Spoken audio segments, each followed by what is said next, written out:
أعوذ بالله من الشيطان الرجيم. بسم الله الرحمن الرحيم. ياسين والقرآن الحكيم إنك لمن المرسلين على صراط مستقيم تنزيل العزيز الرحيم لتنذر قوما ما أنذر آباؤهم فهم غافلون لقد حق القول على أكثرهم فهم لا يؤمنون إنا جعلنا في أعناقهم أغلالا فهي إلى الأذقان فهم مقمحون وجعلنا من بين أيديهم سدا ومن خلفهم سدا فأغشيناهم فهم لا يبصرون وسواء عليهم أأنذرتهم أم لم تنذرهم لا يؤمنون إنما تنذر من اتبع الذكر وخشي الرحمن بالغيب فبشره بمغفرة وأجر كريم إنا نحن نحيي الموتى ونكتب ما قدموا وآثارهم وكل شيء أحصيناه في إمام مبين واضرب لهم مثلا أصحاب القرية إذ جاءها المرسلون إذ أرسلنا إليهم اثنين فكذبوهما فعززنا بثالث فقالوا إنا إليكم مرسلون قالوا ما أنتم إلا بشر مثلنا وما أنزل الرحمن من شيء إن أنتم إلا تكذبون قالوا ربنا يعلم إنا إليكم لمرسلون وما علينا إلا البلاغ المبين قالوا إنا تطيرنا بكم لئن لم تنتهوا لنرجمنكم وليمسنكم منا عذاب أليم قالوا طائركم معكم إن ذكرتم بل أنتم قوم مسرفون وجاء من أقصى المدينة رجل يسعى قال يا قوم اتبعوا المرسلين اتبعوا من لا يسألكم أجرا وهم مهتدون وما لي لا أعبد الذي فطرني وإليه ترجعون أتخذ من دونه آلهة إن يردني الرحمن بضر لا تغني عني شفاعتهم شيئا ولا ينقذون إني إذا لفي ضلال مبين إني آمنت بربكم فاسمعون قيل ادخل الجنة قال يا ليت قومي يعلمون بما غفر لي ربي وجعلني من المكرمين وما أنزلنا على قومه من بعده من جند من السماء وما كنا منزلين إن كانت إلا صيحة واحدة فإذا هم خامدون يا حسرة على العباد ما يأتيهم من رسول إلا كانوا به يستهزئون ألم يروا كم أهلكنا قبلهم من القرون أنهم إليهم لا يرجعون وإن كل لما جميع لدينا محضرون وآية لهم الأرض الميتة أحييناها وأخرجنا منها حبا فمنه يأكلون وجعلنا فيها جنات من نخيل وأعناب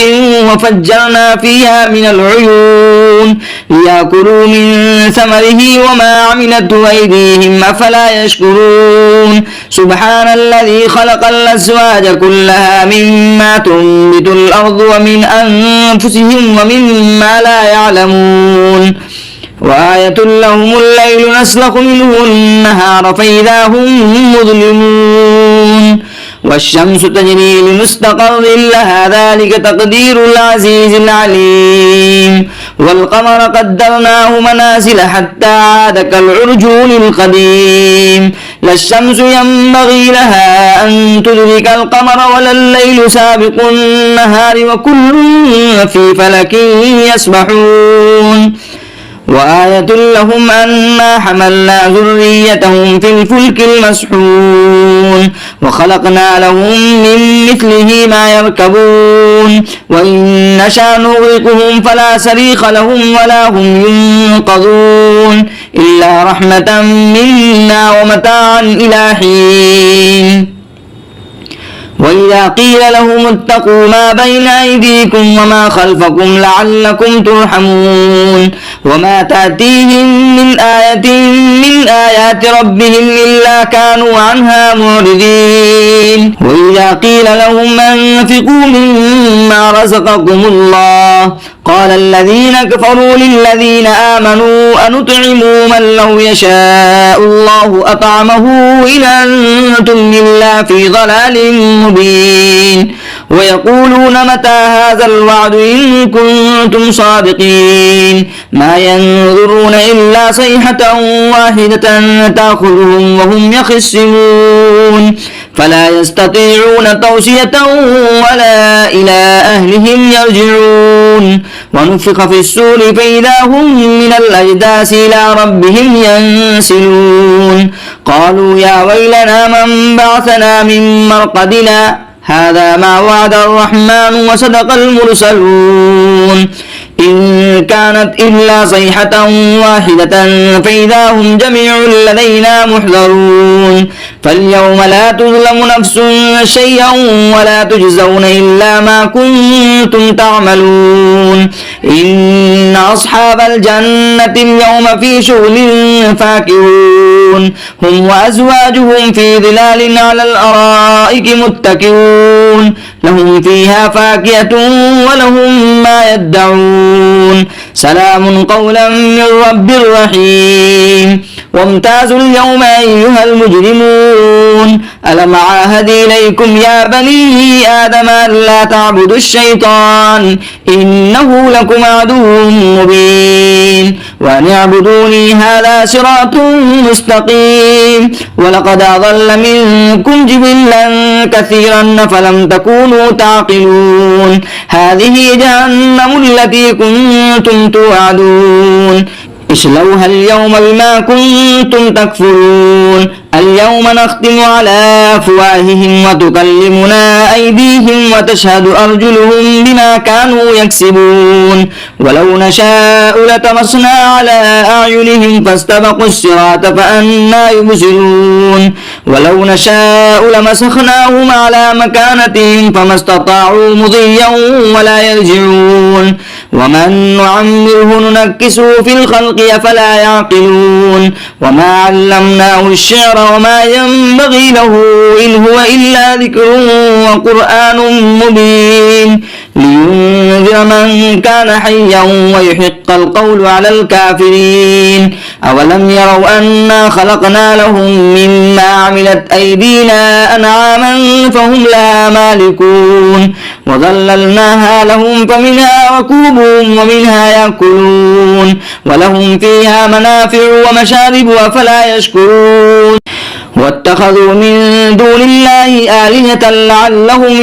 ينصرون لا يستطيعون نصرهم وهم لهم جند محضرون فلا يحزنك قولهم إنا نعلم ما يسرون وما يعلنون أولم يرى الإنسان أنا خلقناه من نطفة فإذا هو خصيم مبين وضرب لنا مثلا ونسي خلقه قال من يحيي العظام وهي رميم قل يحييها الذي أنشاها أول مرة وهو بكل خلق عليم الذي جعل لكم من الشجر الأخضر نارا فإذا أنتم منه توقدون أوليس الذي خلق السماوات والأرض بقادر على أن يخلق مثلهم بلى وهو الخلاق العليم إنما أمره إذا أراد شيئا أن يقول له كن فيكون فسبحان الذي بيده ملكوت كل شيء وإليه ترجعون أعوذ بالله من الشيطان الرجيم بسم الله الرحمن الرحيم الحمد لله الذي أنزل على عبده الكتاب ولم يجعل له عوجا قيما لينذر بأسا شديدا من لدنه ويبشر المؤمنين الذين يعملون الصالحات أن لهم أجرا حسنا ماكثين فيه أبدا وينذر الذين قالوا اتخذ الله ولدا ما لهم به من علم ولا لآبائهم كبرت كلمة تخرج من أفواههم إن يقولون إلا كذبا فلعلك باخع نفسك على آثارهم إن لم يؤمنوا بهذا الحديث أسفا إنا جعلنا ما على الأرض زينة لها لنبلوهم أيهم أحسن عملا وإنا لجاعلون ما عليها سعيدا جرزا أم حسبت أن أصحاب الكهف والرقيم كانوا من آياتنا عجبا إذ أوى الفتية إلى الكهف فقالوا ربنا آتنا من لدنك رحمة وهيئ لنا من أمرنا رشدا فضربنا على آذانهم في الكهف سنين عددا ثم بعثناهم لنعلم أي الحزبين يحصى لما لبثوا أمدا نحن نقص عليك نبأهم بالحق إنهم فتية آمنوا بربهم وزدناهم هدى وربطنا على قلوبهم إذ قاموا فقالوا ربنا رب السماوات والأرض لن ندعو من دونه إلها لقد قلنا إذا شططا هؤلاء قوم اتخذوا من دونه آلهة لولا ياتون عليهم بسلطان بين فمن أظلم ممن افترى على الله كذبا وإذ اعتزلتموهم وما يعبدون إلا الله فأووا إلى الكهف ينشر لكم ربكم من رحمة ويهيئ لكم من أمركم مرفقا وترى الشمس إذا طلعت تزاور عن كهفهم ذات اليمين وإذا غربت تقرضهم ذات الشمال وهم في فجوة منه ذلك من آيات الله من يهد الله فهو المهتد ومن يضلل فلن تجد له وليا مرشدا وتحسبهم أيقاظا وهم رقود ونقلبهم ذات اليمين وذات الشمال وكلبهم باسط ذراعيه بالوصيد لو اطلعت عليهم لوليت منهم فرارا ولملئت منهم رعبا وكذلك بعثناهم ليتساءلوا بينهم قال قائل منهم كم لبثتم قالوا لبثنا يوما أو بعض يوم قالوا ربكم أعلم بما لبثتم فابعثوا أحدكم بورقكم هذه إلى المدينة فلينظر أيها أزكى طعاما فليأتكم برزق منه وليتلطف ولا يشعرن بكم أحدا إنهم إن يظهروا عليكم يرجموكم أو يعيدكم في ملتهم ولن تفلحوا إذا أبدا وكذلك عثرنا عليهم ليعلموا أن وعد الله حق وأن الساعة لا ريب فيها إذ يتنازعون بينهم أمرهم فقالوا ابنوا عليهم بنيانا ربهم أعلم بهم قال الذين غلبوا على أمرهم لنتخذن عليهم مسجدا سيقولون ثلاثة رابعهم كلبهم ويقولون 5 سادسهم كلبهم رجما بالغيب ويقولون 7 وثامنهم كلبهم قل ربي أعلم بعدتهم ما يعلمهم إلا قليل فلا تمار فيهم إلا مراء ظاهرا ولا تستفت فيهم منهم أحدا ولا تقولن لشيء إني فاعل ذلك غدا إلا أن يشاء الله واذكر ربك إذا نسيت وقل عسى أن يهديني ربي ليقرب من هذا رشدا ولبثوا في كهفهم 300 سنين وازدادوا 9 قل الله أعلم بما لبثوا له غيب السماوات والأرض أبصر به وأسمع ما لهم من دونه من ولي ولا يشرك في حكمه أحدا واتل ما أوحي إليك من كتاب ربك لا مبدل لكلماته ولن تجد من دونه ملتحدا واصبر نفسك مع الذين يدعون ربهم بالغداة والعشي يريدون وجهه ولا تعد عيناك عنهم تريد زينة الحياة الدنيا ولا تطع من أغفلنا قلبه عن ذكرنا واتبع هواه وكان أمره فرطا وقل الحق من ربكم فمن شاء فليؤمن ومن شاء فليكفر إنا أعتدنا للظالمين نارا أحاط بهم سرادقها وإن يستغيثوا يغاثوا بماء كالمهل يشوي الوجوه بئس الشراب وساءت مرتفقا إن الذين آمنوا وعملوا الصالحات إنا لا نضيع أجر من أحسن عملا أولئك لهم جنات عدن تجري من تحتهم الأنهار يحلون فيها من أساور من ذهب ويلبسون ثيابا خضرا من سندس واستبرق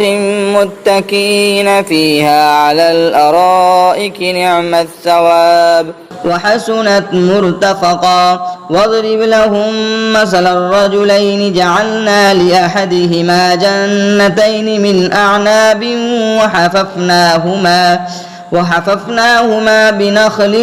وجعلنا بينهما زرعا كلتا الجنتين آتت أكلها ولم تظلم منه شيئا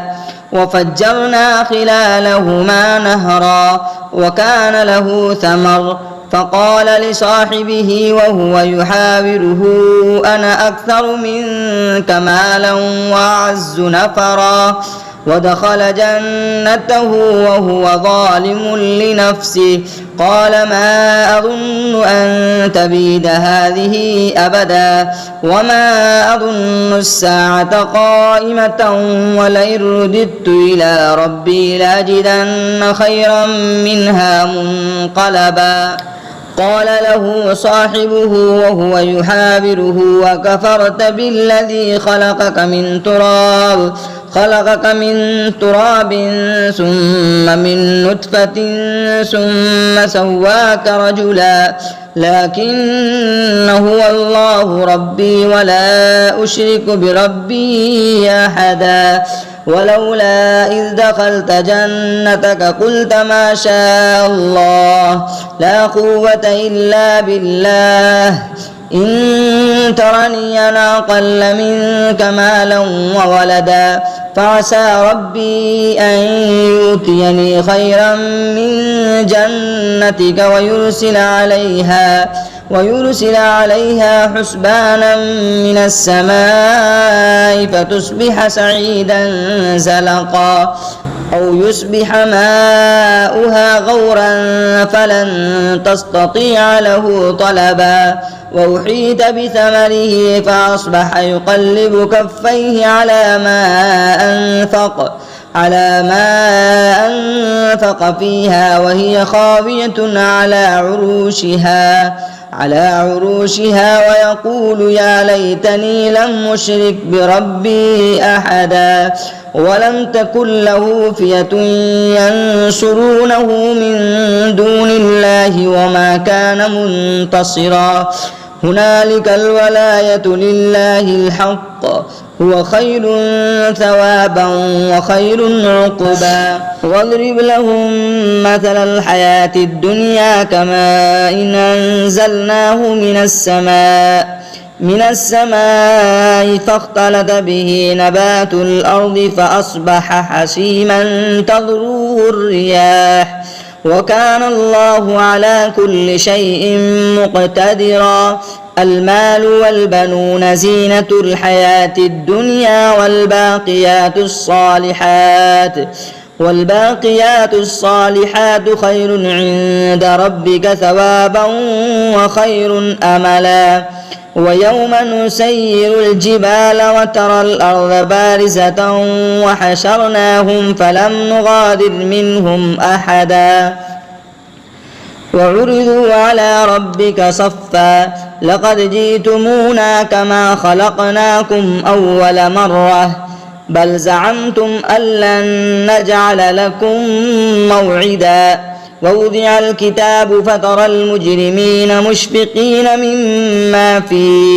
مما فيه ويقولون يا ويلتنا ما لهذا الكتاب لا يغادر صغيرة ولا كبيرة إلا أحصاها ووجدوا ما عملوا حاضرا ولا يظلم ربك أحدا وإذ قلنا للملائكة اسجدوا لآدم فسجدوا إلا إبليس كان من الجن ففسق عن أمر ربه أفتتخذونه وذريته أولياء من دوني وهم لكم عدو بئس للظالمين بدلا ما أشهدتهم خلق السماوات والأرض ولا خلق أنفسهم وما كنت متخذ المضلين عزدا ويوم يقول نادوا شركائي الذين زعمتم فدعوهم فلم يستجيبوا لهم وجعلنا بينهم موبقا ورأى المجرمون النار فظنوا أنهم مواقعوها ولم يجدوا عنها مصرفا ولقد صرفنا في هذا القرآن للناس من كل مثل وكان الإنسان أكثر شيء جدلا وما منع الناس أن يؤمنوا إذ جاءهم الهدى ويستغفروا ربهم إلا أن تأتيهم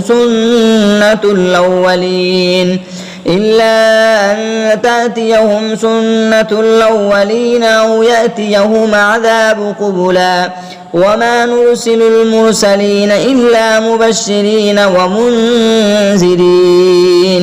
ويجادل الذين كفروا بالباطل ليدحضوا به الحق واتخذوا آياتي وما أنذروا هزوا ومن أظلم ممن ذكر بآيات ربه فأعرض عنها ونسي ما قدمت يداه إنا جعلنا على قلوبهم أكنة أن يفقهوه وفي آذانهم وإن تدعوهم إلى الهدى فلن يهتدوا إذا أبدا وربك الغفور ذو الرحمة لو يؤاخذهم بما كسبوا لعجل لهم العذاب بل لهم موعدا لن يجدوا من دونه موئلا وتلك القرى أهلكناهم لما ظلموا وجعلنا لمهلكهم موعدا وإذ قال موسى لفتاه لا أبرح حتى أبلغ مجمع البحرين أو أمضي حقبا فلما بلغا مجمع بينهما نسيا حوتهما فاتخذ سبيله في البحر سربا فلما جاوزا قال لفتاه آتنا غداءنا لقد لقينا من سفرنا هذا نصبا قال أرأيت إذا أوينا إلى الصخرة فإني نسيت الحوت وما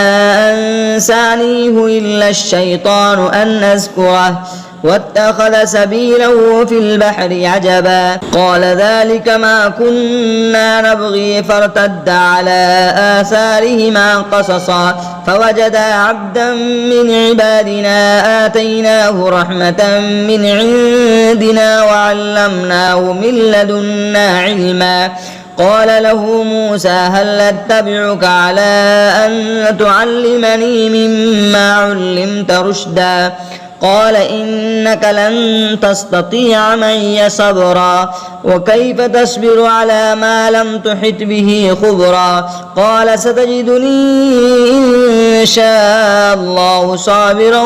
ولا أعصي لك أمرا قال فإن اتبعتني فلا تسألني عن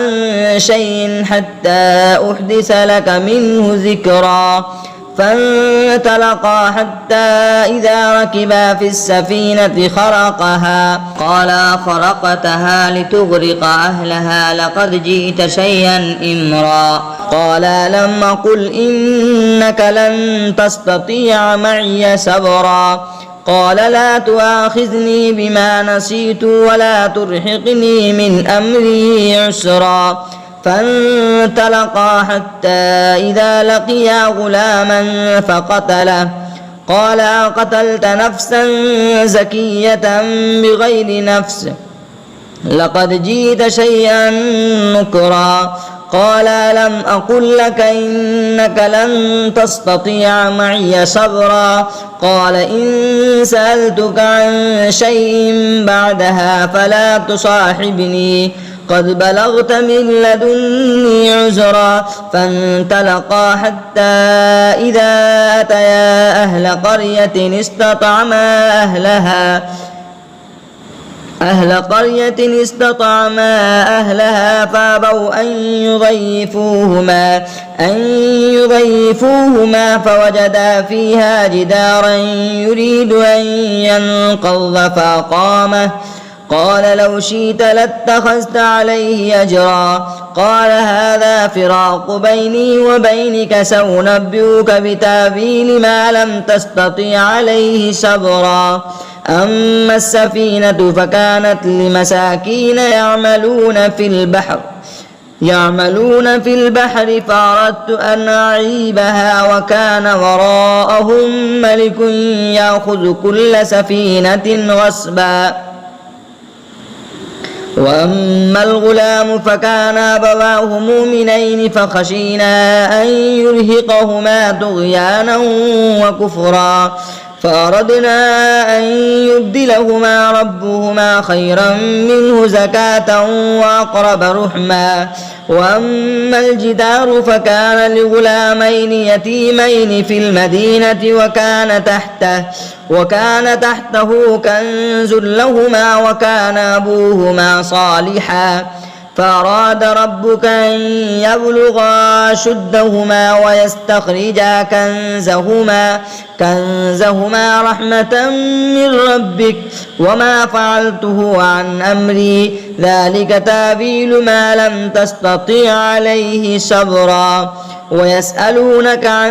ذي القرنين قل سأتلو عليكم منه ذكرا إنا مكنا له في الأرض وآتيناه من كل شيء سببا فأتبع سببا حتى إذا بلغ مغرب الشمس وجدها تغرب في عين همية وجد عندها قوما قلنا يا ذا القرنين إما أن تعذب وإما أن تتخذ فيهم حسنا قال أما من ظلم فسوف نعذبه ثم يرد إلى ربه فيعذبه عذابا نكرا وأما من آمن وعمل صالحا فله جزاء الحسنى وسنقول له من أمرنا يسرا ثم أتبع سببا حتى إذا بلغ مطلع الشمس وجدها تطلع على قوم لم نجعل لهم من دونها سترا كذلك وقد أحطنا بما لديه خبرا ثم أتبع سببا حتى إذا بلغ بين السدين وجد من دونهما قوما لا يكادون يفقهون قولا قالوا يا ذا القرنين إن يأجوج وماجوج مفسدون في الأرض فهل نجعل لك خرجا على أن تجعل بيننا وبينهم سدا قال ما مكني فيه ربي خير فاعينوني بقوة نجعل بينكم وبينهم ردما آتوني زبر الحديد حتى إذا ساوى بين الصدفين قال انفخ حتى إذا جعله نارا قال آتوني يفرغ عليه قطرا فما استطاعوا أن يظهروه وما استطاعوا له نقبا قال هذا رحمة من ربي فإذا جاء وعد ربي جعله دكا وكان وعد ربي حقا وتركنا بعضهم يومئذ يموج في بعض ونفخ في الصور فجمعناهم جمعا وعرضنا جهنم يومئذ للكافرين عرضا الذين كانت أعينهم في غطاء عن ذكري وكانوا لا يستطيعون سمعا أفحسب الذين كفروا أن يتخذوا عبادي من دوني أولياء إنا أعتدنا جهنم للكافرين نزلا قل هل ننبئكم بالأخسرين أعمالا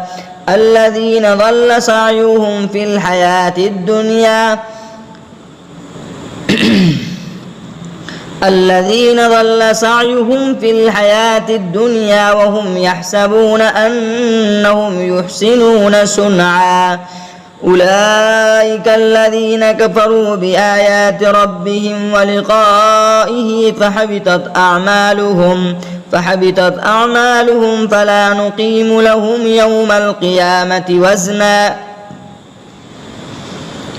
ذلك جزاؤهم جهنم بما كفروا واتخذوا آياتي ورسلي هزوا إن الذين آمنوا وعملوا الصالحات كانت لهم جنات الفردوس نزلا خالدين فيها لا يبغون عنها حولا قل لو كان البحر مدادا لكلمات ربي لنفد البحر قبل أن تنفد كلمات ربي ولو جئنا بمثله مددا قل إنما أنا بشر مثلكم يوحى إلي أنما إلهكم إله واحد فمن كان يرجو لقاء ربه فليعمل عملا صالحا ولا يشرك بعبادة ربه أحدا.